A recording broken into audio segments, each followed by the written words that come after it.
So thank you everyone very much for joining. Welcome wherever you are in the world and whatever time it is for you here today at the second of our two Young SDG Innovators SDG Futures Lab. It's a bit of a mouthful of a term. My name is Chairwoman, and I'm the Global Operations Lead for this program, the Young SDG Innovators program.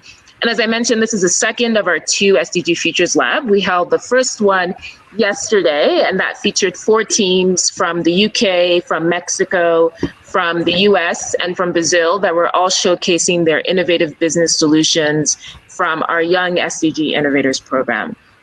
And so we've talked here in the lab yesterday when we featured those 4 teams and showcased all of the different transformations that they were putting forward, whether it's in the way that they deliver medicine to people, or the way in which they deliver or make accessible energy or water, or ways for business to be better able to engage with and empower Indigenous communities. And these are only just a small percentage of all of the solutions that have been developed in our YSIP program. Even with the additional solutions that we're going to be hearing today, it's still only a fraction of the 80 SDG business solutions that have been identified over the course of the 10 months from our Youth and Innovation Accelerator program. So it's really exciting. We're so proud to be showcasing just some of the amazing work that's been done throughout the program. And I think as we're nearing the 2-day-long Leader Summit, we've had close to now 24 hours of programming. We've heard so many inspirational speakers, not just from the program, but from really all over, all different industries and sectors. And they've all been calling out for the need for us to build back better and stronger from COVID-19, for us to take real action on climate change and its effects on many different people around the world. We've heard speaker after speaker raise their voice in the fight against racism and racial injustice. And for me, not only that Black Lives Matter, but also that the goal for social justice and racial equality is still far from over. And all of these issues are not existing in a vacuum. They're interconnected and compound upon each other. And so we've heard so many different discussions and conversations. And I think many of us right now, after consuming so much of this, are very inspired and fired up to go out there and make change, which is why I'm so glad to be moderating this session, because it is focused on the change that we want to make. These are real, practical, tangible solutions that we're bringing to you from companies and from young change agents within their companies that are looking to be able to repurpose and redirect what the aim and objectives of their business are, to directly contribute to and positively impact the SDGs. So we're so excited to have this session today. Before I introduce our panel, I just want to give a little bit of background in terms of how the session is going to work. We're not a typical panel. It's less about discussion and more, again, about solutions and bringing those solutions to you. So our session is going to run a bit differently as a result. Over the course of the hour and so, we're going to be featuring our 6 SDG business solutions developed by these companies. And so the teams will be making a presentation, and then after each presentation, we have our amazing expert panel here that's going to be providing us with comments and feedback on the solution. And I'm so pleased to have them here with us today to be able to hear and listen to all the new exciting breakthrough innovations that are coming through, as well as offer their expertise and their feedback, their insight and support as well. So I'll start off by introducing Louise Roper, the CEO of Volans, who will be on our panel. Thanks so much for being here, Louise. You're welcome. Thank you for having me. And Florencia Estrad, the co-founder and director for the League of Intrapreneurs. Florencia, thank you so much for joining. Great, thanks for having me here. And finally, Mark Kagwa, who's the CEO of Nendo. Mark, thank you so much for joining. Happy to be here. Thanks for having me. And we have two more panelists that we are diligently working on the back end to fight through some technical issues to bring on board. Simon Boas, who is the Director of Sustainability for Carlsberg Group, as well as Anne-Marie Skov, who is the Chairwoman for the Tuborg Foundation. They were lost, unfortunately, in the technical divide between intention and reality. When we tend to run a very smooth event, and then the reality is that sometimes issues happen. So we're hoping to bring them back on. But without further ado, let's move into the first of our presentations. And so we'll be hearing from Team New Day from Denmark, who will be joining us on the virtual stage to present their SDG business solution. Team New Day, the stage is yours.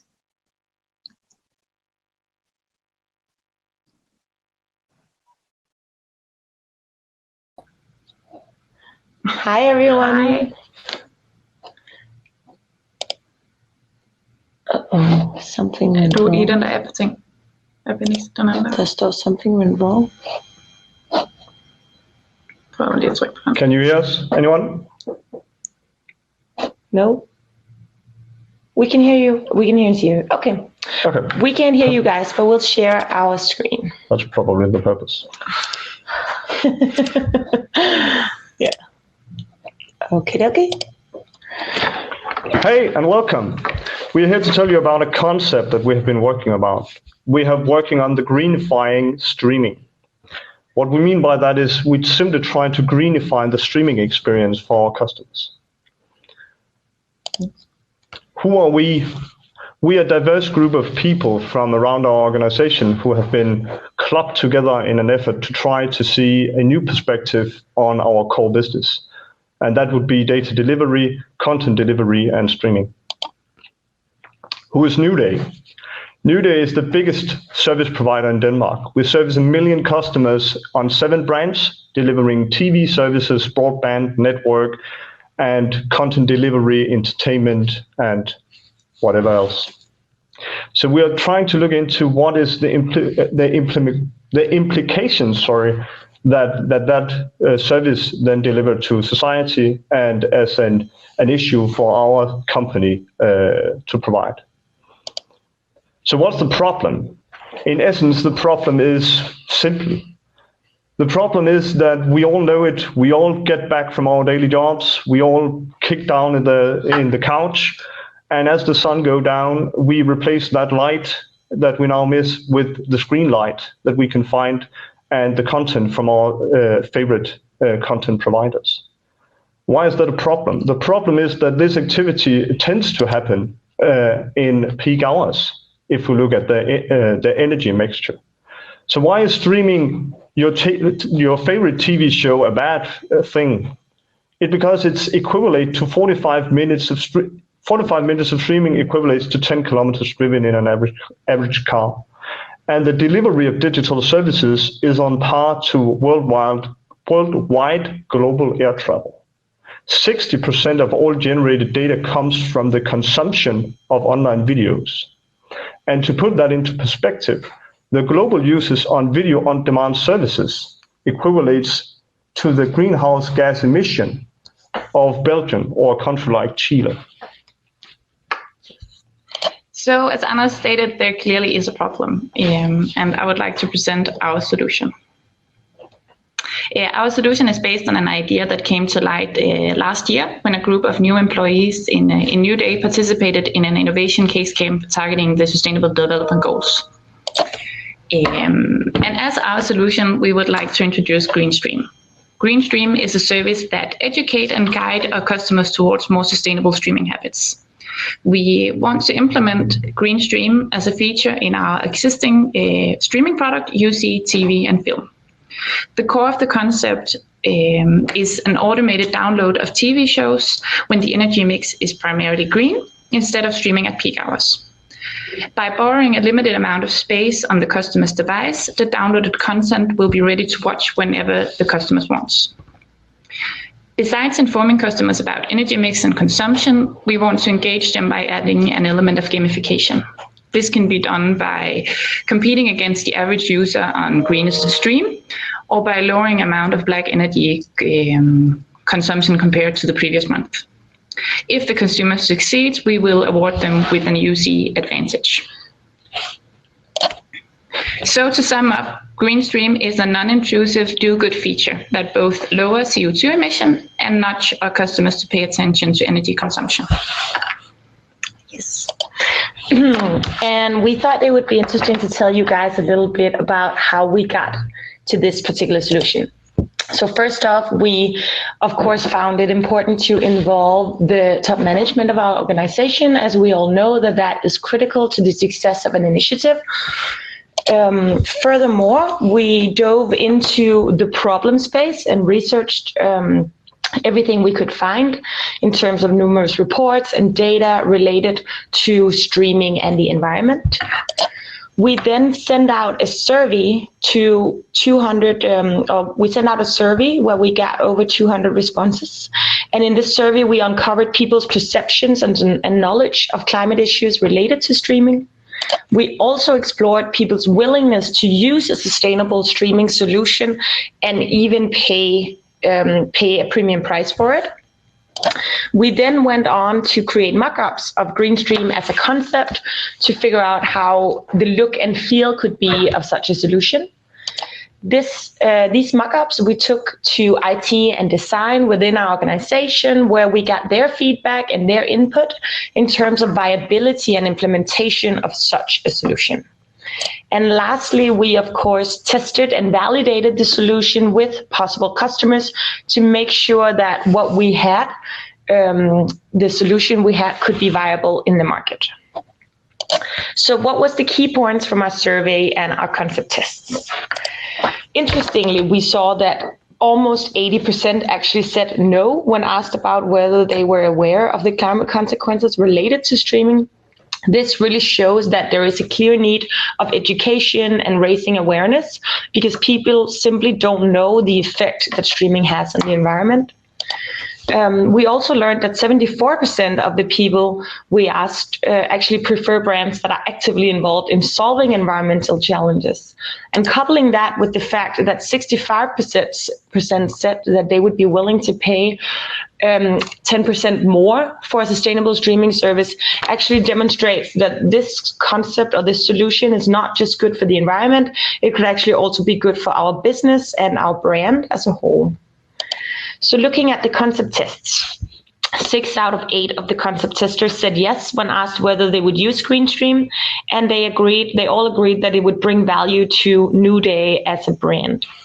However, 1 out of the 8 concept testers actually didn't really understand the concept, even when probed. So this also shows us that we do need to work a bit more with the overall communication of the solution to make sure that we are actually hitting the end users and that we are actually giving them that education that they need. So to sum up, we have really learned here that streaming is a major contributor to the carbon footprint, and people aren't aware of this. Therefore, we do need to take responsibility and build services that can educate and inform on this matter, while at the same time, hopefully working towards finding greener alternatives so that we can lower emissions. So we hope that this project can show that initiatives like this can actually be good for the planet as well as the business. And it is truly worth it for larger organizations such as ours to take on challenges like this and build solutions that can make an impact. And now we would actually like to open up for questions, feedback. So I'm just gonna stop sharing the presentation. Great. Glad you're ready. So I'll invite the panel to come back on. There we go. Cool. Yes. So maybe Louise, do you want to start off with any questions or comments? So, first of all, thank you. Great presentation. We've been told we should say more than just great, so I'll dig a little bit deeper. 2 points I really like is, one, that you've gone for the core business rather than an add-on. I think that's huge, and that shows you can go a lot further. And the second is this idea of bringing habits into the mix and starting to change habits. The one question I have, I guess, is around, is there anything you could do within your business sort of upstream? Because it's so that even that current habits, if we bring it all the way down and most people download, there's still emissions issues. Is there anything that you could do within your business to stretch this slightly further backwards, so it's not all on the consumer piece, but on how you help I guess, the electricity, the emissions to come down in streaming generally. Do you see a bigger piece there? Mm-hmm. It's not to say what you've done is not great. I think it's a huge bonus. I think we have two comments to that. Firstly, we would like to start off in a two perspective approach. The first approach would be to you could say, delve into the idea that the consumer already had the storage needed. So we don't bring up an additional cost, both for the company to change, you can say, TV boxes and set-top boxes and whatever we have deployed at our million customers. So that would, and if it then pans out, we could then look into opting for storage solutions on our set-top boxes to do it even further, to say that now you have a storage in your home.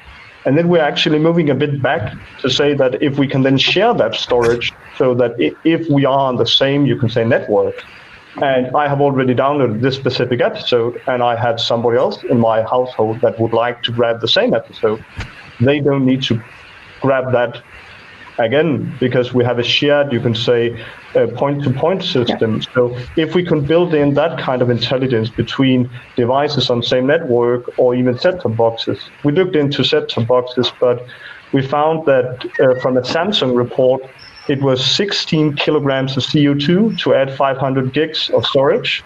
It doesn't seem like a lot. So that upfront cost environmentally isn't that great. And we think that the benefit over time would be even greater. But our initial costless approach to start with was just to say that I have a phone at least, and I know that the majority of the people in this call probably have one that has abundant storage that we will never use.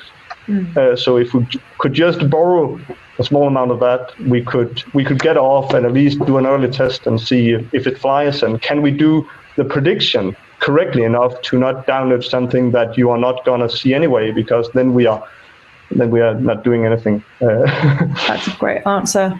Thank you. Yeah, it seems that you could even start building kind of communities within your own customers. I can imagine my children wanting to share content with their friends, and suddenly you've got them all hooked into UC, as I could imagine. But thank you. Really impressive. Florencia, I see a lot of nods coming from you. Looks like you have something to say. Well, I think number one, congrats. I love the idea, and I think it's so innovative and so much to learn. So I think this can be really inspirational worldwide. Couple of thoughts. One, I think like bringing the concept of how we think COVID has helped us because we're not moving and traveling. And what is the impact this is having on streaming would be a great way of conveying this idea. Second thing, here in Europe, and I think in other countries, we have done intelligent use of electric energy, so electricity. And this has been really interesting, how you share the responsibility of the company with the customer. So you pay a different program if you're on the intelligent program. So when you were saying on customers are going to pay more, I think there's something there to play around on the business model, on what is the share and the bundle you can make for a customer to make it attractive. And I really enjoy the community side of it, which I think Louise is tapping into, which is this idea of how you make customers feel part of this together with you. So I don't know if you have thought of that, but for me, this idea of it's an intelligent use and the community use can be really something that it's going to bring more brand loyalty as well. Mm-hmm. Thank you. Mark? Yes. I think thank you so much for your thoughts. I had just a couple. I think the first one is that I think on the African continent, there tends to be kind of, I think, what I call like an iron triangle for a lot of people, which is that they have limited mobile data. So the actual megabytes they can spend to consume or to stream is limited. And so in a way, in some ways, they actually are following this because they try as hard as a lot of people do not to have to stream multiple times. And so that, I'll stream it and I'll try, if I can, of course, sometimes there's piracy involved, to make sure that I can pass it to you, just so you don't have to pay the cost of your mobile data. And then with limited space, people have tried to find ways to be smart about that. So this, I think, has really gotten my mind thinking about even some of the other habits and trends that you get the chance to influence, a couple years from now.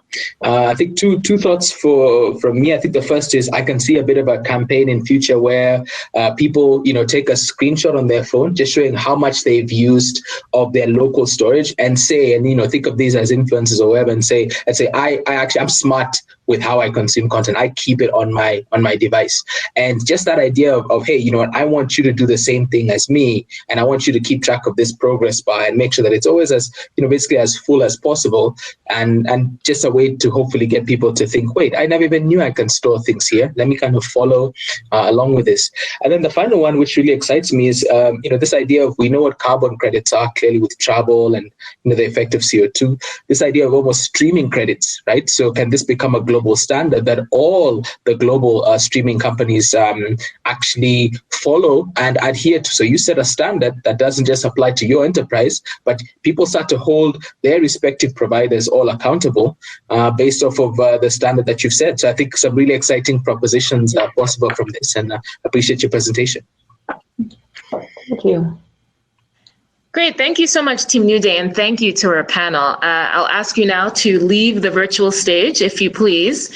And I invite on the next stage, going from Denmark to now Turkey, where we have Team Zorlu Holdings that will be presenting for us. Team Zorlu.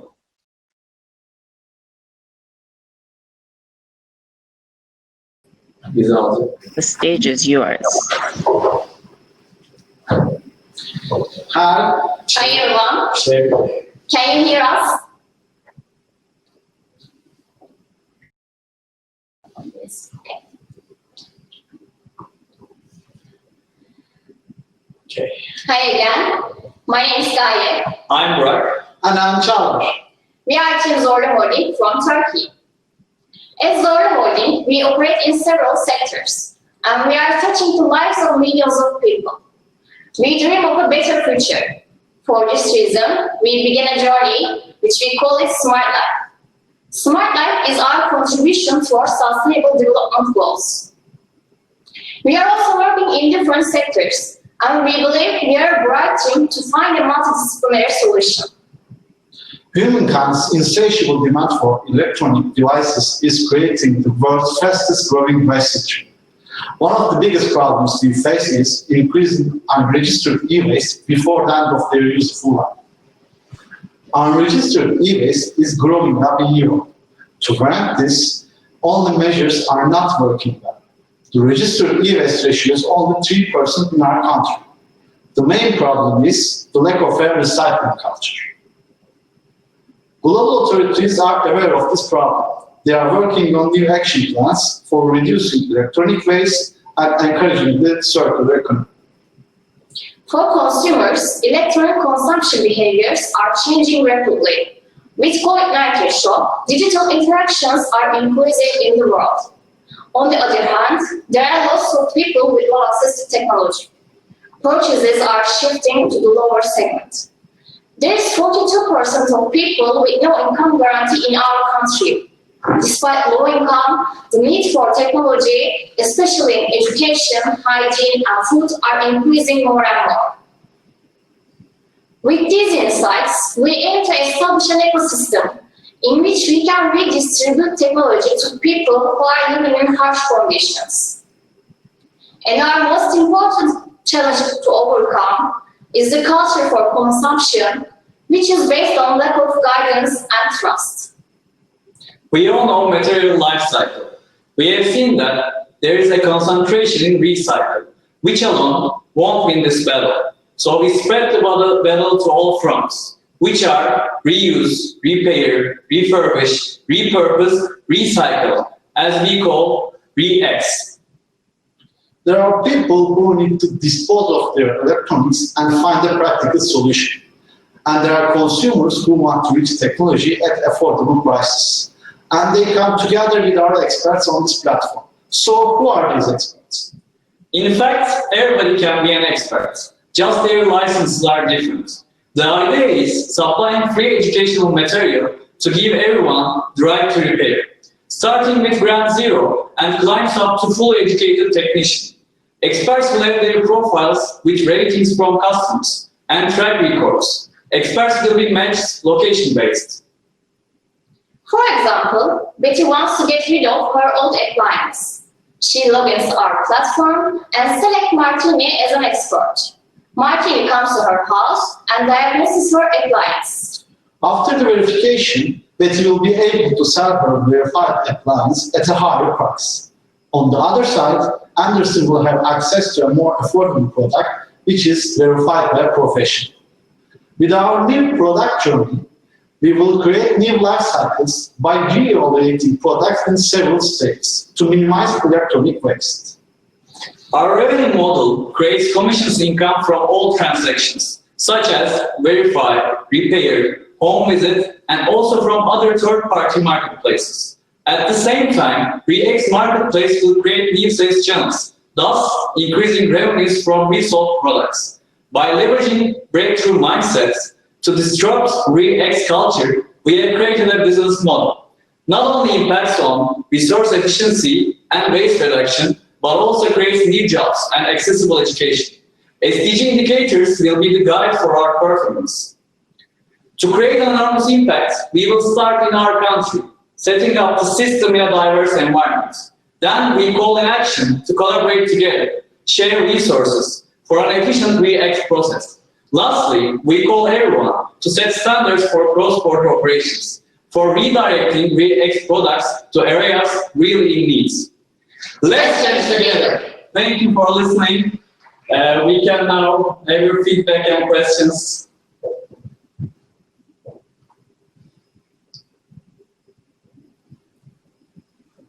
Great, thank you very much, Ms. Orlu. And I'm inviting the panel back on. Birazdan düzelecek herhalde.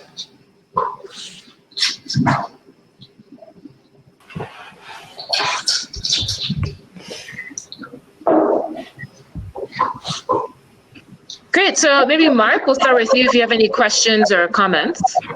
Yes, I think, thanks again, Team Zodu, for that presentation. I think one of the things that excited me, is more of a comment for you, is solving for trust. I think in a lot of the marketplaces, in order to achieve scale, they'll often take out as many people as possible. I like the idea that people can opt in as experts, and just the kind of gig-based income or opportunity income to verify, to date, and that helps with, like you say, just the REX model on giving it a shelf life and at least all the way down to its refurbishment and recycling. That did stand out to me. Maybe one question I have for you, which I would love your feedback on, with COVID-19 and part of those home visits or just that sort of physical and person-to-person interaction, what ideas do you have about safeguarding the safety of the seller and the expert or along that chain? I know it's a big question, but I would love to hear your thoughts. So I can take this question. So in fact, you know that the problem is registration, keeping people on track. So in the expert system, we have a track record of the people. We can care of their health problems. We can give them material instead of unregistered services going into your house. You don't know who is coming. They're always playing in Turkey, so we will know now in the application you will have different options. They're only rating like your Uber driver. When you see that 4 stars, you will start thinking and you will pass another one. So we will go back to that man with 4 stars or woman, try to increase their life conditions or what is the problem, and try to upgrade the system, caring to humans in the system, not just the registration products going all the way down, because people want to access really easy information at the time you want it. Nobody can reach a service in 1 hour, but if we can scale up this expert system, there will be a lot of experts certified in your neighborhoods, and they can visit you, and you will know that man is always there. Trusted by Zoru Holding. with the standards of good quality education and workplace. And I want to add something. In our platform, there was an online videos for our consumers who want to repair his own appliance or his own, her own electronics. So the health issues like COVID-19 pandemic or something, the consumers can repair their own appliances by themselves. If you don't want to see anyone, you can be a technician all the way down to the journey, education journey. Great. Louise? Sure. Well done. Great presentation. I love your ending on let's change together. It's more a question of how this fits into your existing business model. Is this an add-on? Are there things you can leverage that you as a business are already doing? I don't know enough, I guess, about your business. So I'd love to hear how you're seeing it fit in. Okay, so let me take this question. So you know that everything is distributed. I'm coming from energy sector, so I know that distributing your production is really helps your operation model. Right now, we are refurbishing the products, gathering all of them in our factory, which is located near Izmir, Manisa. So we run diagnostics at our factory, then go refurbish or go take it to e-waste. So we want to change this. We have this material, we have this guideline, we have this service operations model all over Turkey. In fact, in Europe, in Africa, we have got, we are the exports leader in Turkey, so we have got this service after sales model. But it's not working really efficient. We need to get everything in one place and look at them. Okay, these are rubbish. And there's other sides problems we can fit here, but this is not working really well. When you distribute them like solar, like wind, it's taken care of at the location. You look at your fridge, you say that this needs to go down to e-waste because it's not energy efficient. It's really not good for your hygiene conditions. So we will give this answer when you ask yourself. You will just push a button into your application and the expert will come in 30 minutes because it's in the neighborhood. That's how we change this efficiency problem. We have got all the modules, just they are scattered. We will just get them together. And we will get operational performance and we will eliminate the transporting the electronics or appliance to our center. So we want to solve this problem by local repairmen, local experts. Local businesses can fix its own device or own neighborhood device. And with this distributed export system, we can touch and register all of products. The registering is important for us. Sure. Right. No, that makes sense. And going local will have a lot of benefits, I think, particularly for SDG. So, no, well done. Thank you. Thank you. Thank you. Florencia, anything to add? Well, thank you. Great idea. I think there's such a clear pain that's very different from the earlier team. With this one, you can feel the pain that we all have as customers with what to do with electronic devices and the generations and kids. So I was curious, as you developed the idea, I think what you are saying, what would be the intermediary between pulling everything into one deposit or having everything just by an expert in the house? So that's a question I have as this is evolving. If there are micro regions where you're having deposits, and this could be an incredible entrepreneurial capacity for some people to develop this chain. So that's one question. I don't know if we have time now. And then the second one I was curious is, who are the customers? Who are the early adopters that can really bring this marketplace and put some branding around it? This is really buying smart. First, I want to answer your second question. We manage the customers. There are three types of customers' needs. One is to get rid of her old appliance and wants to sell it sell it for a profit. It's a one customer type for our platform. And second is a customer who has an electronic didn't want to use and want to donate it. Donate it for a needed person. And the second profile that are for customer. And the third customer type is she or he wants to use her old appliance, but it's broken or it's that doesn't work. The third customers want to repair his appliance. And in the second hand, there are lots of people wants to reach the technology, but doesn't afford the new devices. They want to buy old devices, but they are not sure it's working or it's broken. So with our platform, they will be sure it's working and they get cheaper products because it's second-hand and working products. So our customer profile is narrowed. Let me follow up that here. Let me give an example from Turkish culture. So in Turkey, we never throw away.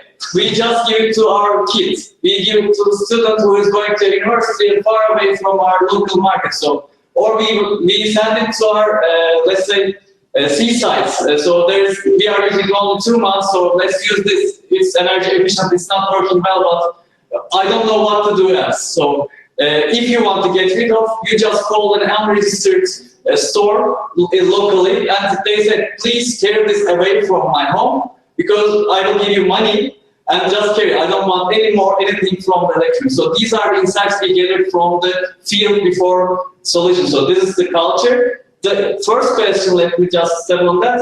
It's very micro operation, but as I stated like in my last question, there are local stores working with all of the electronics. So there is our brands, other brands, and they are not certified. We can send some pictures that they are piling up electronics, giving the students the cheaper one, carrying them from home. So there's a market, but it's not regulated, it's not monitoring, it's just free in Turkey. So there's second-hand market, but nobody trusts it, and nobody trusts the man that solves it, or woman. That's something, a very big problem in Turkey, and we believe that when there is a big inequality in income, and after COVID, we see that a lot of people is going, the sizes in economic chasm is going up. So there's 10% is really living in good conditions, and 50% trying to keep up with what they have. And thank you. Thank you, teams. I'm sorry, I have to cut you off because we have to move on. But feel free in the chat to continue with your answers. And I see there's also a couple of other questions in the chat for you. Yes, I know. I'm sorry to squelch the passion. But we have many other passionate teams that are eager to present. So please continue to keep the discussion going in the chat. Definitely. I think there's some questions in there for you as well. So thank you very much for your time. Thank you. So we'll ask you to leave the stage, and we're bringing on team Investec from my home in South Africa. So very excited to see their presentation. Investec, the stage is yours.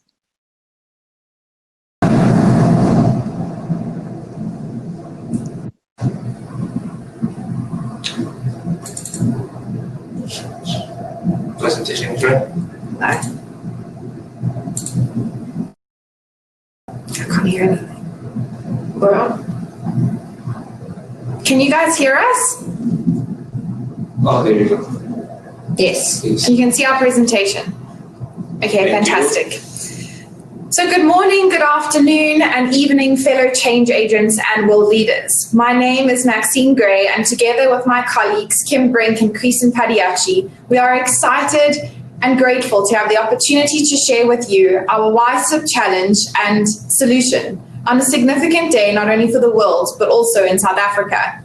Today being our Youth Day, where we pay tribute to thousands of youth trapped by the apartheid regime and celebrating perhaps the first real demonstration of youth in South Africa being a force for change, fighting against inequality and oppression. Yet we still live in an unequal world where 95% of the population hold only 28% of the world's wealth. This is as a result of economic systems, policies, and structures, among other things, that our economies and markets have been founded on, where poverty levels have deepened and become increasingly difficult to break. Ironically, the theory that scarcity drives markets and demand results in the reality that scarcity has divided mankind. The collective we, businesses, governments, and civil society, have created this problem, but just as such, we can solve it. The 17 Sustainable Development Goals provide us with a roadmap and framework to tackle the inextricable linked challenges our world is facing. We're in a decade of action and running out of time. If we want to see change, we need to acknowledge the role we each must play, accept our responsibilities that we must uphold. If financial systems of the world support and promoted the accumulation of investment, distribution of money that supported the achievement of the goals, the impossible would become increasingly possible. Kim, Creason and I represent Investec, a distinctive specialist bank and wealth manager that was founded in South Africa in 1974, focused on building out-of-the-ordinary partnerships with individuals, businesses, corporates, and intermediaries. Since 2002, Investec has held a dual listing on the Johannesburg and London Stock Exchange, developing a unique position in the developed and developing world.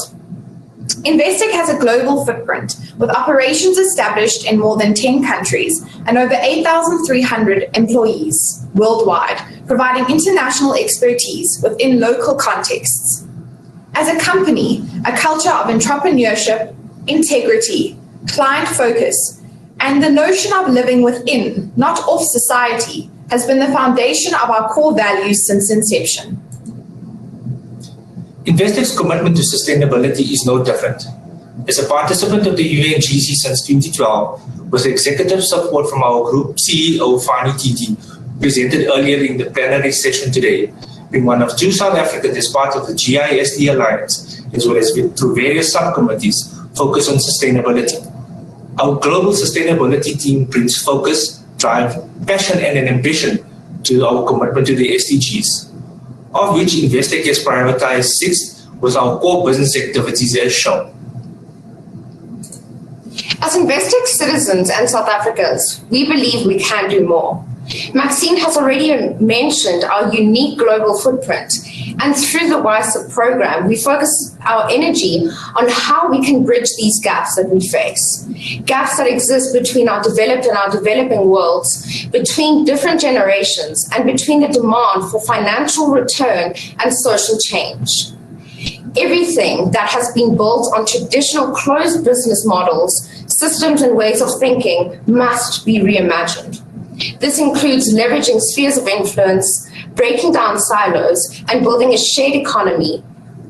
When we collaborate, we are so much more than the sum of our parts.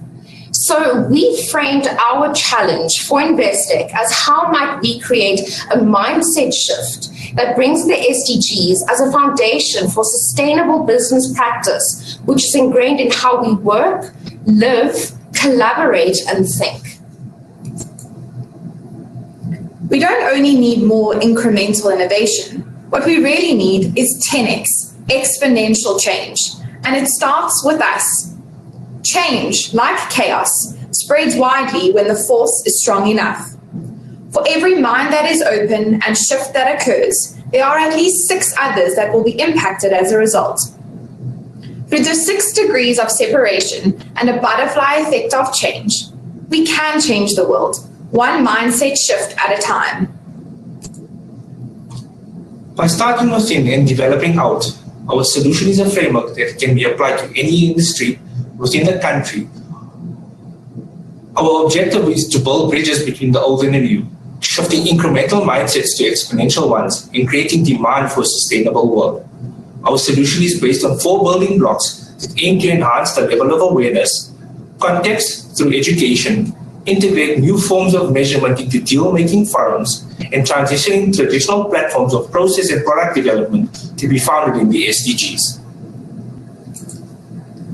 Our objectives are centered around enhancing education, context, and awareness through the development and framework of an educational Sustainable Development Goals toolkit. As Creason just mentioned, we need to start within, evolving business processes and product development, and shaping demand by partnering with our clients and society to build a better world.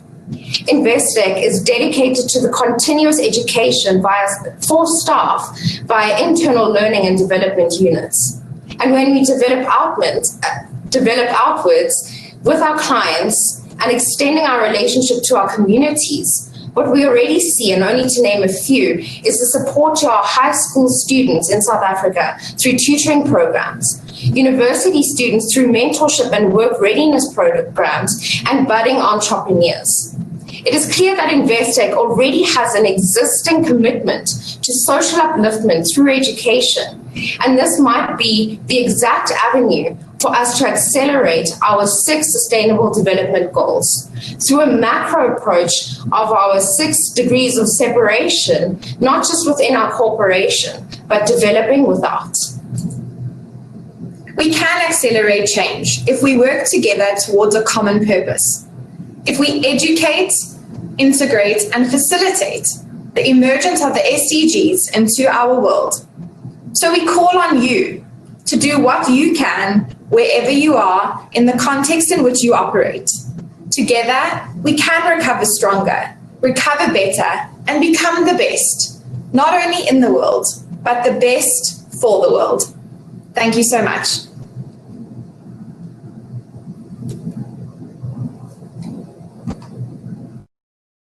Being the best for the world. I love it. It's great. I'm going to invite the panel back up. Yes, well done. Louise, do you want to kick us off? Oh, I can do.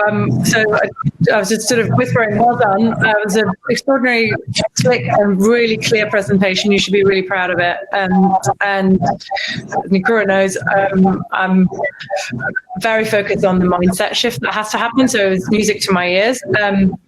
I guess the one thing where I put my finger would be to say, okay, so bringing this into your business and making sure it's integrated in. And I saw in the little brief we had that you're going to present to your executive leadership team soon.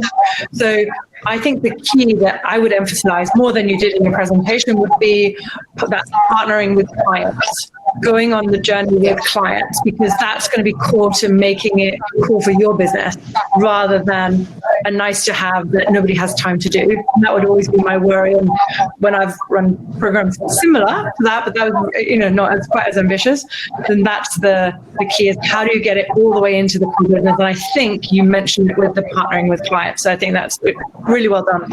That's all I have to say. Thank you, Louise. Thank you so much, Louise. And finally, we have Simon on after many trials. I will mute my... Yes. So Simon is the Director of Sustainability for Carlsberg Group. Thank you so much for joining. Since you've missed out on a couple of the first presentations, were you able to listen to the Investec presentation? Yes, I was, and I hope you guys can hear me. Yes. Thank you very much for a good presentation. And I would also ask the question, Louise focused on your clients. So I would say, can you give us a specific use case? So where we can understand better how concretely this would be used by the people who would benefit? Because I think that is always what we try to think of is the end goal, and that is people holding our beer. But how would that look like for you? Absolutely. I think just to comment, so, we've got various business units at Investec, and one of which is our wealth and investment business. And for us, typically, we have traditional investors who are not necessarily looking initially for a social change or social return on the investment, but looking at the financial return. And if we can use the intergenerational wealth transfer that is going to take place between generations over the next 10 to 20 years as a platform to integrate and build relationships based on foundational education of the SDGs and what it means to truly have social change together with financial return on an investment. We can start almost influencing and changing demand such that there are more flows that go towards sustainably linked products and investment options that, yes, they do have the financial return, but they also come with the social benefits too. Great.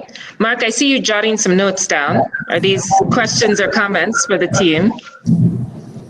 Right, Nkiru. I think thank you, Tech and Maxine and team, and was good to go through that. I think my question for you would be, I think the first is, it is perhaps similar to Simon, is, I mean, we see the full spectrum of all the SDGs, and as you've said, Investec is a global corporation, and so I think the question that I'm going through in my head here is, what are some of those, if I think about this as some kind of pilot project, still committed to the long-term vision, still thinking at a very long term with this all happening across the three pillars, what are some of those small steps? So what it just made me think of is in this evolving practice of behavioral science, just even everything from like a simple form of where take this form if you don't want to be part of like our sustainable green bond or something like this or the other, because what you're just starting to do is create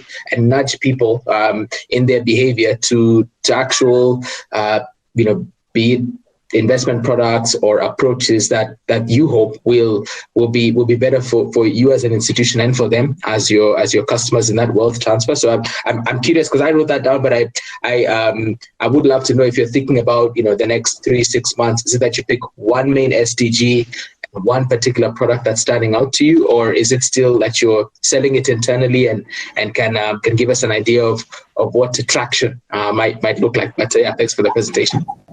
Yeah, great. Thanks so much, Mark. I think both of my colleagues can jump in here as well. But just to kick off, I think for us, from an investment side at least, we are focusing largely on the ESG side, the environmental, social and governance side of our investment operations, to really bring this into our business, at the core of our business. So it's one thing to design and create products that are sustainably focused or focused on the SDGs, which is something that we are looking at. But we also have to bring it into our existing processes and our existing products. So what we've done as far as the solution building blocks, because they are different, some of it includes internal education and then taking that education and context of the SDGs into our spheres of influence, which touch our clients and touch our communities. But the other side of it is really also around our processes and how do we develop products that have the SDGs as a benchmark, as a measurable, as a something on a credit form or a product development process, a hackathon that essentially integrate that into future development. So we've implemented or have proposed an implementation timeline that would take place over the course of about 2 years, which has like some things that we can do straight away with what we've got, and some that will take time to integrate into our client and into our employee behavior. I think, Mark, from a banking perspective, I'd like to look at the behavior of our clients' spend and where does the spend actually go to. And if we can do that in each transaction at the line-by-line end, we try and change behavior over a period of time. Great, excellent. And we also now have our full panel. Welcome to Anne-Marie Skov, Chairwoman of Tuborg Foundation, who persevered nevertheless to get on. So we actually have to move to the next team, but great that for the next 3 solutions that we're going to be hearing, we're going to have our full panel to be able to provide feedback. Thank you so much to Investec. I'll ask you now to leave the virtual stage. And moving right along, we have Team Nokia from Lebanon that will be coming on to share their solution.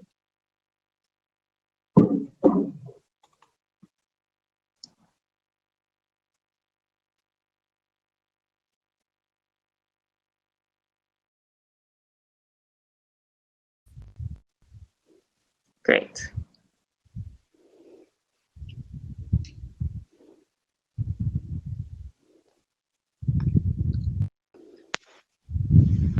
Are we audible?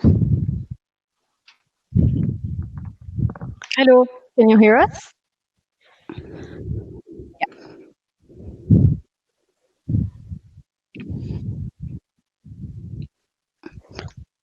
Yes. Okay, so hi everyone. We are Nokia Lebanon team. We are honored to be part of this event, and we will be presenting our project, Connect the Unconnected. Our team combines different background areas, such as engineering, finance, and business operations. So according to the World Economic Forum, 7 out of the top 10 emerging jobs for 2022 involve technological innovation, like software and application developers, AI, big data, and digital transformation. Now, we all know that equality education is the best way to get decent jobs. But are the schools of the 21st century equipping their students with the skills they need to assume the jobs of the future? Although there are many schools which are privileged enough to have access to the latest digital tools and technologies, there are even more schools which lack that. And this is due to many reasons, including lack of human and financial resources, lack of equipment, and sometimes lack of awareness. So the role of technology and the digital economy has even been more highlighted with the COVID-19 pandemic.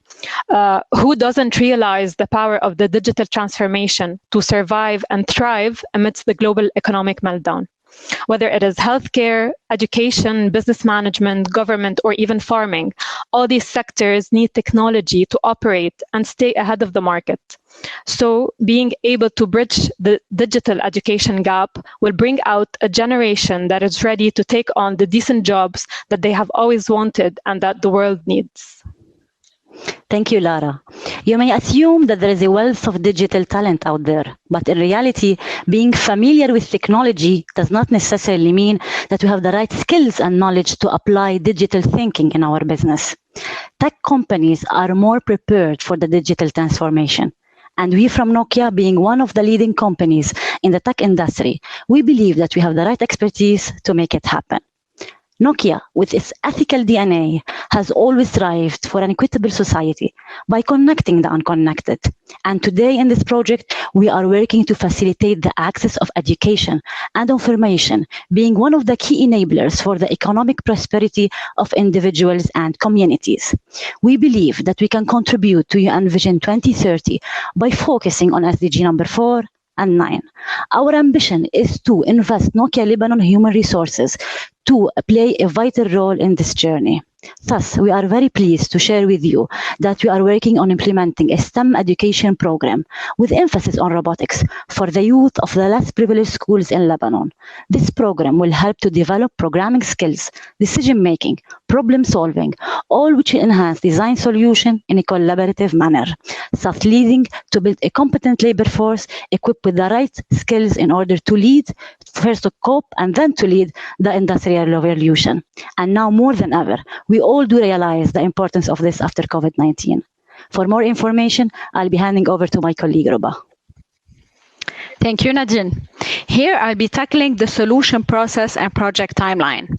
As my colleagues just highlighted, our project was identified under the umbrella of STEM robotics education for less privileged schools in Beirut and suburbs.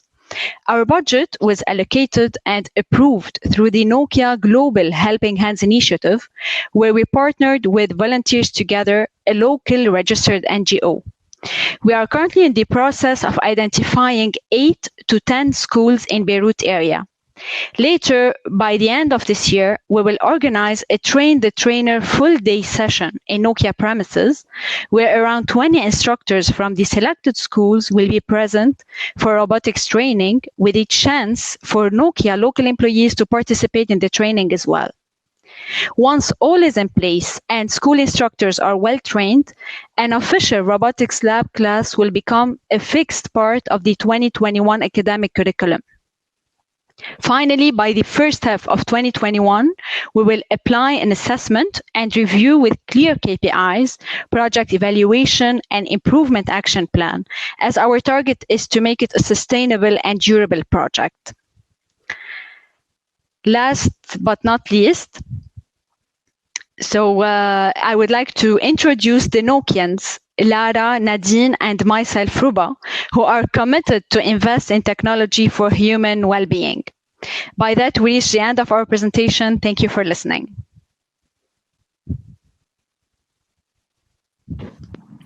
Thank you so much to the Nokians. I love that term. So I'll invite the panelists back on. And unfortunately now Mark will have to leave us for another session, but luckily now that we have the full panel, we'll still be getting a lot of great inputs and feedback. Maybe Florencia, we'll start with you since we left off with you on the last session. Well, I love it. I think it's like such an issue, such a topic that congrats. I think really easy to convey and understand the need. Couple of questions I have is, what is the selection process for those schools and where to start? Because I think we see lots of STEM programs in many countries. And I'm just curious, like, who are you aiming to and why? And also, what is the connection with the market after you build those skills in bringing them into the workforce? I don't know if you have thought about that. Okay. Thank you for this question. Actually, as you know, we are from being a tech company. In order to make this a feasible project, which would help the end users, what we did first of all is we did a lot of investigation and checking on our local partners, because in order to make this a successful project, we wanted to have a collaboration from a local partner who is more invested in the educational sector. There was some statistics that were done, analysis, and what we focus is on the less privileged schools. And let me tell you why less privileged schools. We think that those privileged schools are not yet having the first need of the technical access. And the next step probably will access and probably will look onto public, but we firstly focus on less privileged schools because we think that their system or educational system is less rigid than the governmental public schools. And this and such education or such step would help us to assess and see how we can go further. And as a next step as well, we started with our capital Beirut and the suburbs as a way in order to implement, because we see in the capital there is a mass population of different cultures, even in Lebanon, from different areas. So from that aspect, we see that we can target mass or different kind of students, so that we can assess and see what would be where we can improvise, or where we can adapt, or how we can make it or change it in the next step. Okay. Anne-Marie, any comments or questions for the team? No, I think it's a very exciting area that you are dealing in, and also the whole STEM broadens to more schools than is possible today. So a question is, could you see this being transformed to other parts of the world? If you mean outside Lebanon, you think? Yes. You're just asking outside Lebanon. Okay. As well, this would be a very great idea, because we know, and we all know that and agree that the STEM is not something that is only implemented or will be implemented in Lebanon. This program is being held and being tackled in different areas in different countries. So this would be a great opportunity to combine forces and to see how we can benefit from each other experience, and that we can, make it a more successful one, and secondly, a sustainable one. Thank you.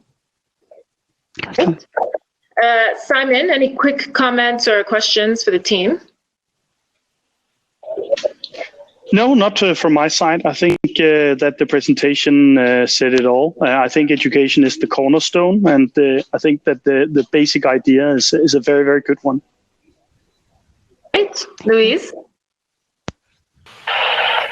So again, congratulations. Maybe Hiro, just from a League of Intrapreneurs point of view, it's great if you share also why this moves you personally.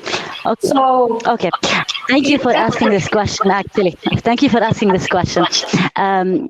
What we are aiming, or at least our view as Nokia team, we are working in order to foster innovation, and we see and we see by helping to put as a program first. Initially, it will start with STEM, but it will not stop at STEM. It will continue to have other projects. But the key ask or the key task that we are working to provide is that to nurture the environment and the mindset of the students, our youth, our second generation, to let them think out of the box, to let them think in a different aspect, in a different angle, So that would enhance the creative thinking. So this is our way that we're not providing a creative solution, but what we're providing, that we're nurturing the environment for a creative mindset. And this is, would be helpful to the students and our second generation in not one field, telecom, probably in different fields, as Lara mentioned, in medical, in pharmaceutical, in every field that can be helpful. So this is why it's actually fostering the creative mindset that's motivating us. That's a wonderful answer. Thank you so much. We have to move on, but thank you so much to Team Nokia for that great presentation. Thank you. And so next up is Team DBL Group from Bangladesh. Please join us on the virtual stage to present.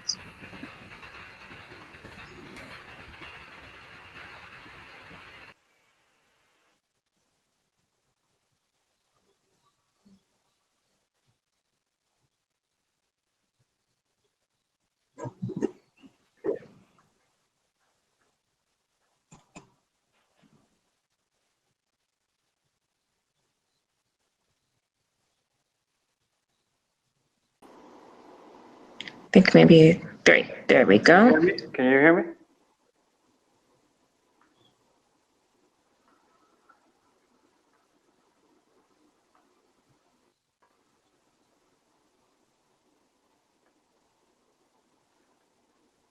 Am I clear?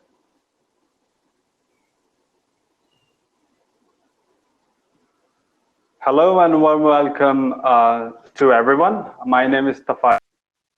I am virtually connected with two of my colleagues, Ms. Sadek and Sadman. We are virtually connected due to the COVID-19 situation here in Bangladesh. We represent DVL Group, a diversified global conglomerate with more than 36,000 employees, contributing in upholding the reputation of apparel and textile manufacturing industry in Bangladesh. DVL Group believes in collective goodness and industrial sustainability. Our sustainability is based on 5 pillars: people, process, product, community, and environment. The challenge that we have decided to work on is reducing the fabric process loss during the dyeing and finishing process of textile manufacturing. While selecting the challenge, our core focus was on sustainable growth, competitive edge, and our contribution in attaining global goals aligned with SDGs. With minimization of fabric loss being our primary objective, we have focused on eliminating extra and complicated processes, and we thought that would lead us to reduce resource consumption, and that would ultimately lead us to save energy as well. So to solve the fabric loss problem, we mostly focus on the viscose fabric, and we try to minimize the pinhole program from it. And we have eliminated the process called compactor process for the fleece fabric. And the last one, but not the least, we were working on using a special fabric to avoid difficulties in dyeing both sides. So the pinhole problem in the viscose fabric, due to more sensitivity of viscose fabric to water, the wet process, redundancy, and longevity create fabric damages on the surface, like this red mark pinhole. So to remove that pinhole, we have introduced Bola work, which is a continuous bleaching process. And with the heat set in action, we are getting the same quality finishing products. Eliminating the compactor process from the fleece fabric. In the previous production process of fleece fabric, compactor was used twice in the all-over production base fabric. It used to be used twice, once before the AOP and the other after the AOP. So we have eliminated one process before. So we are just now using after the compactor process. Coming back to the inclusion of special yarn, in the common production process of this composition, cotton and polyester, both of the cotton side and polyester side needed to be dyed. But with the inclusion of pre-dyed yarn, we now have to dye the polyester part only. We do not need to dye the cotton part anymore. with not to compromise our quality at all. Coming back to the numbers, with the savings that we have, with the solution, innovative solution we did together, we were able to save 38,974 kgs of viscose fabric, and with the compactor process elimination and inclusion of dyed polystyrene, we were able to save 4.37 million kilowatt of energy, 1.6 million kg of steam, and together with compactor process and inclusion of dyed polystyrene, we were able to save 2.27 million kg of GHG emissions. With the inclusion of dyed polystyrene for 2-part dyeing challenge, we were able to save 162 million liters of water and 0.75 million of dyes and chemicals, and more importantly, 124 liters of wastewater. Coming back to the current status of our solution, we have seen a promising and consistent improvement in fabric dyeing, and our management has decided to scale it up, and we are planning to implement it in the entire supply chain. With our collective effort of our research and development team, our production and our management, with the SDG Innovators in action, we aspire to make a difference and contribute in the global goals aligned with SDGs. And we believe we can do it with the collective effort and make a better world, and also we can contribute to the global goals. With that note, I would like to show our gratitude to the United Nations Global Compact and our local network here in Bangladesh. It's been an absolute pleasure to be able to talk in front of you. I'll be more than happy to answer any question our experts might have.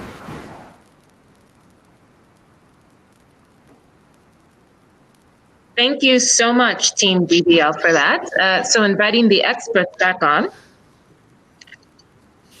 An insight.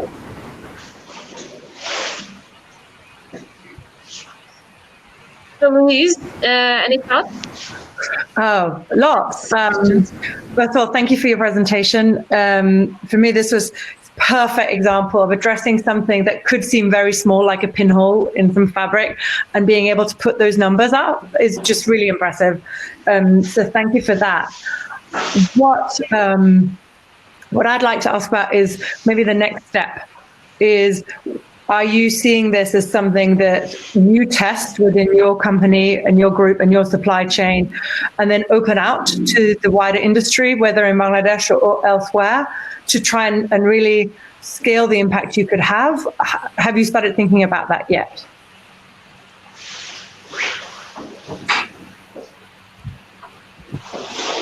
Oh, are we missing Tafazi? Oh. I think he's coming back on.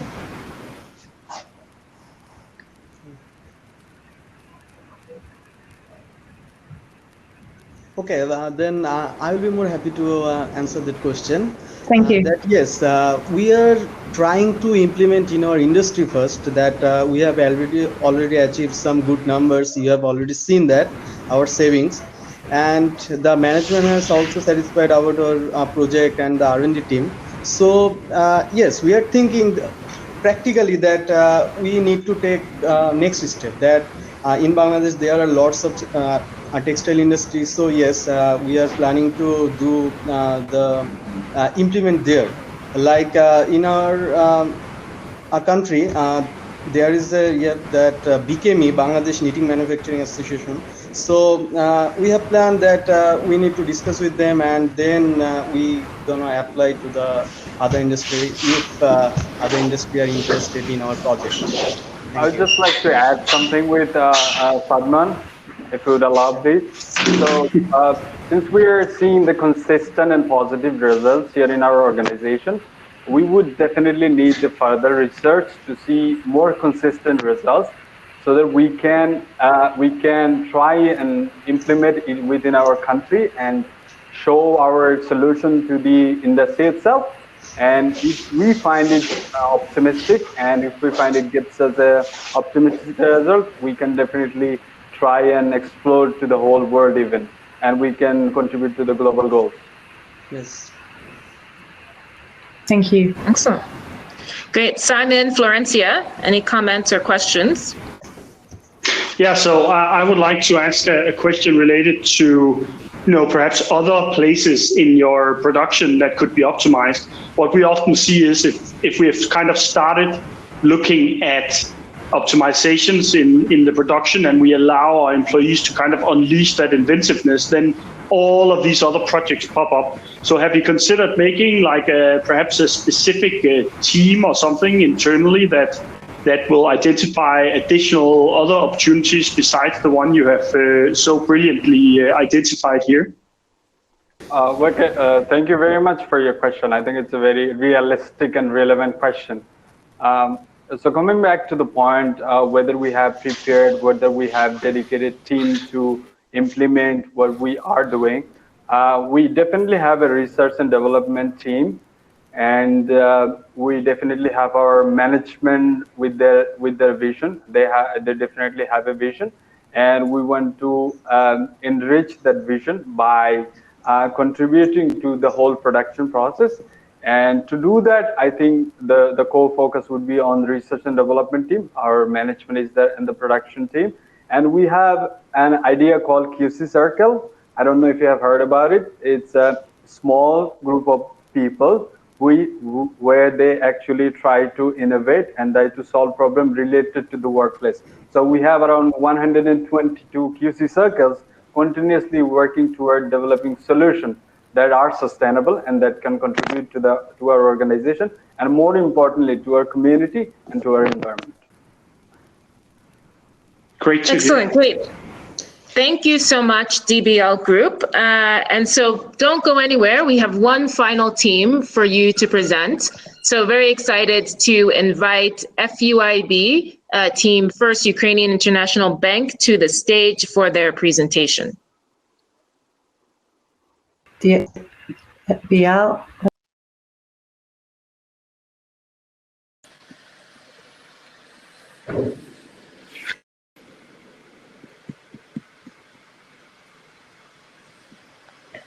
Hello.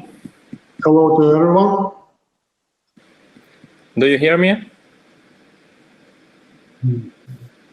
Всеволод? Yes, I hear you. What about you? Yes, of course. Share your screen. Share your screen. Just a minute. Oh, well done. Okay, hello everyone. We are the team of the First Ukrainian International Bank. When we joined the Young SDG Innovators program, we did a small research and we found out there are about 40,000 USA dollars of non-working funds per year in our bank. And if we look at a whole Ukrainian bank system, it will be not less than $1 million per year. So we asked ourselves, why shouldn't this inactive money in accounts be put towards something impactful? In Ukraine, nearly 3 million people have a disability status. Almost 80% of people with disabilities are people of working age. But statistic is horrific. The unemployment rate of such Ukrainians exceeded 73%. We have an ambition to change this statistic and in this way to contribute to the goal 10. So during the Young SDG Innovators program, we came out with an idea. When clients close their bank accounts, frequently they have quite a small balances from $1 up to $10. And in most cases, to cash out this money means to pay a large commission. So sometimes this commission equals the sum of money that remains in a bank account, and clients just do nothing, and this money becomes inactive. So we will offer to our clients to invest this money to the Social Entrepreneurship Development Fund. Our prototype shows that at least 50% of our clients are ready to donate these leftovers, and in this way to invest in social enterprises. Approximately, we will be able to generate $20,000 per year, which will be enough to support 2 or 3 new social enterprises that will employ 20 or 30 people with mental or physical disabilities per year.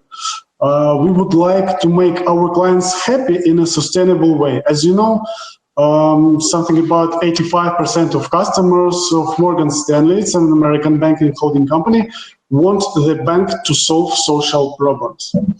So for today, if our client wants to close his account, he has to make an official statement, and only after 45 days, bank committed this action.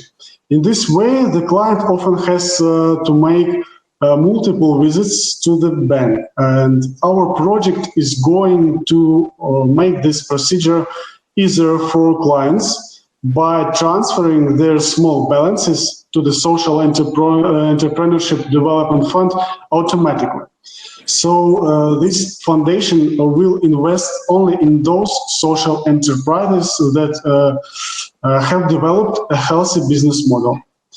The fund and the bank provide comprehensive mentoring support to social enterprises. The fund provides only startup capital for social enterprises, investing in one company from $3,000 up to $20,000.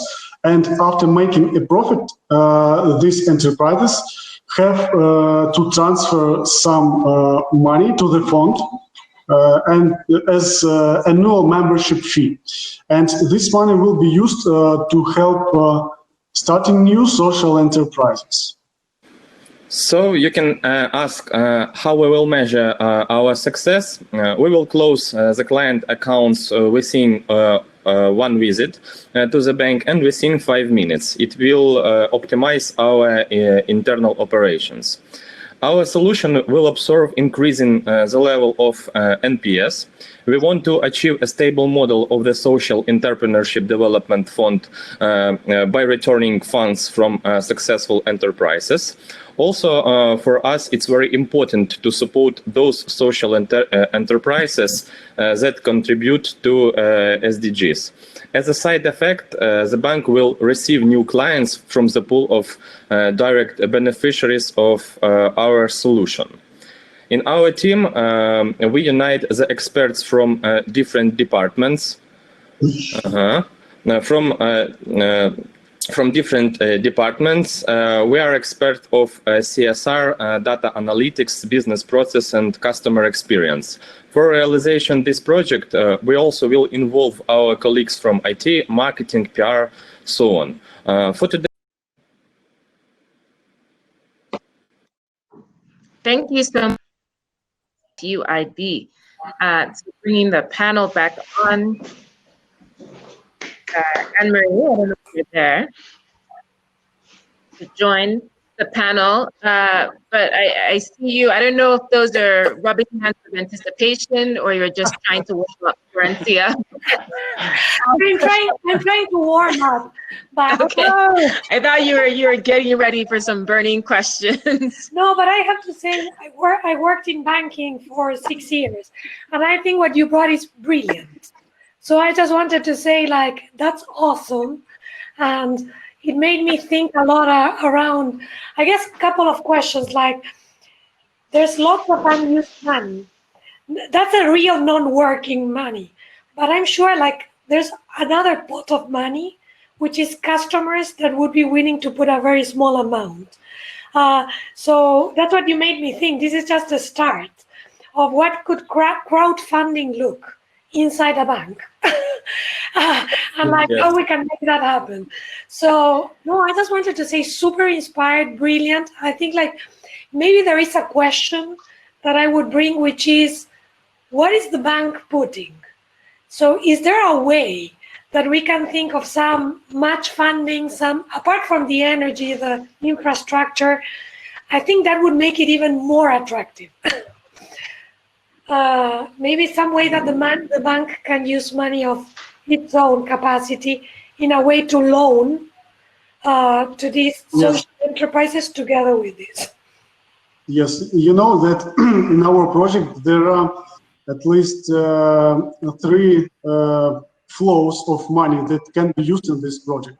In our presentation, we talked about this inactive money, but also we want to propose our current clients to be involved in this project. Also, we want to propose our CEO maybe and other banks in Ukraine to be involved in this project. So there are a lot of resources that can be used in this project. Yes. So can I just ask a question? So this idea of money that's just sitting idle, I think this is hugely interesting. But do you know if this is a persistent problem in other countries as well? And I'm talking as a non-financial industry person. So is there a lot of funds sitting there? You know, you mentioned something about bureaucracy in Ukraine to get that money out. I'm assuming it's not the same across the world, that it is incredibly difficult to get very small amounts of money out. But are you aware of whether this is a global kind of topic, or is this isolated to Ukraine? Thanks for your question.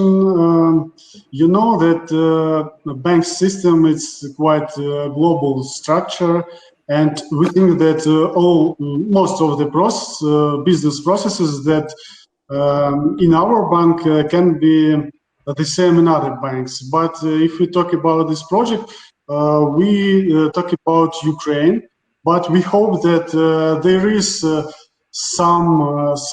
same problems like we have, that there are some problems in other world. So we hope that it is so. That this project can be scalable.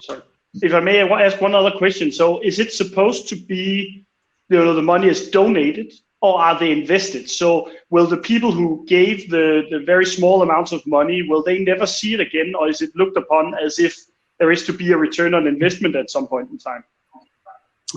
Yes, when we say about the investors, so we think that the investor must get some dividends, yes, but in our case, this dividends may be something non-material, when people just help other people or boosting the GDP of your country or something else in this way. I think it's a very creative way of looking at helping people with a disability or with social issues, and I think this model is really inspiring. I would like to ask you if it was difficult to persuade the bank to work in this way. You're talking about different groups within the system that you had to persuade. Being such an innovative way of thinking, was it a tough job to sell it? You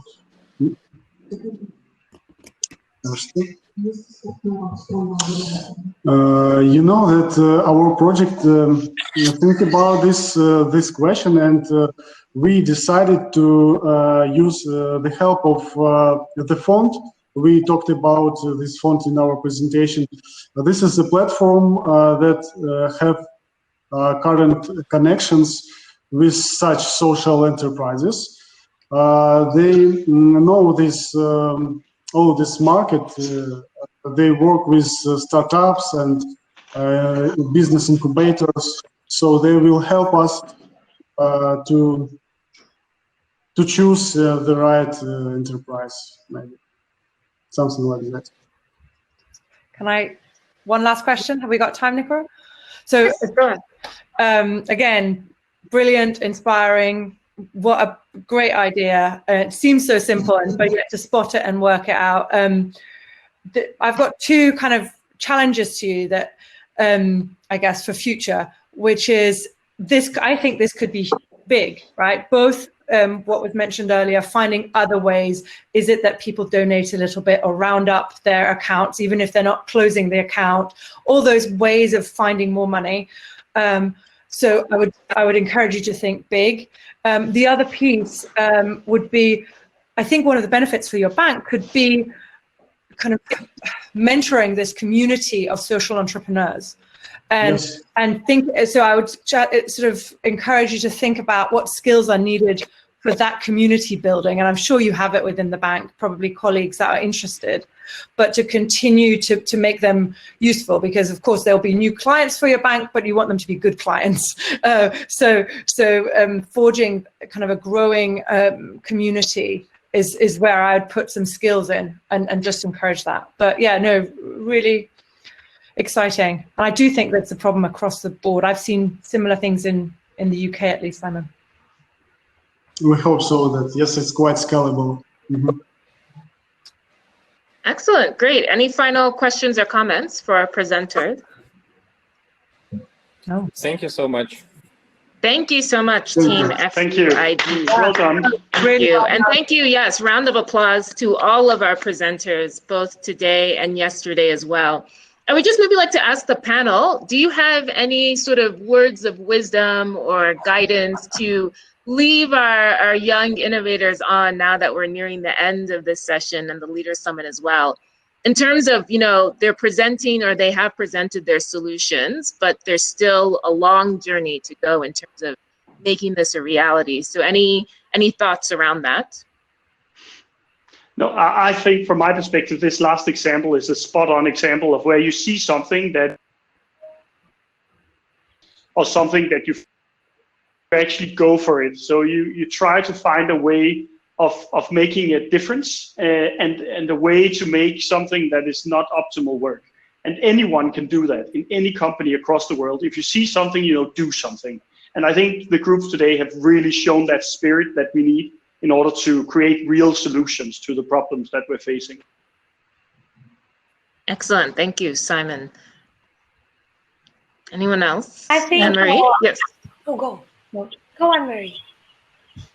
Well, I would just like to say that I'm so sorry I didn't hear the other presentations, because what I heard was innovative thinking and new ways of looking at something that are big challenges and where we need innovative solutions. And my encouragement would be to continue and to spread the word to other companies or other organizations. So thank you and good luck.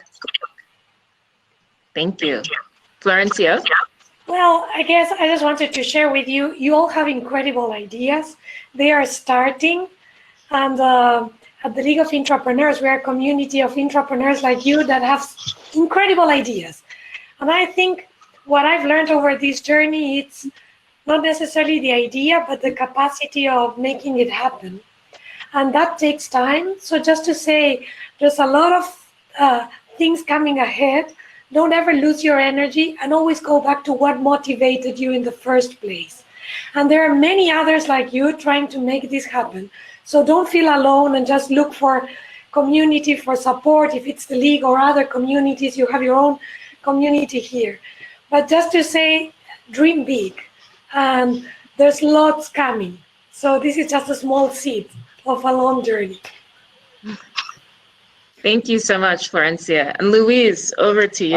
Well, that's hard to follow, these three, because a lot has been said. Well, I would say, you know, everyday life at the moment, we get bad news all the time. And sometimes it feels the world is turning on. And for me, this session has been incredibly inspiring to see all these young people who've gone through this, despite changes to the program because of COVID-19 and so on.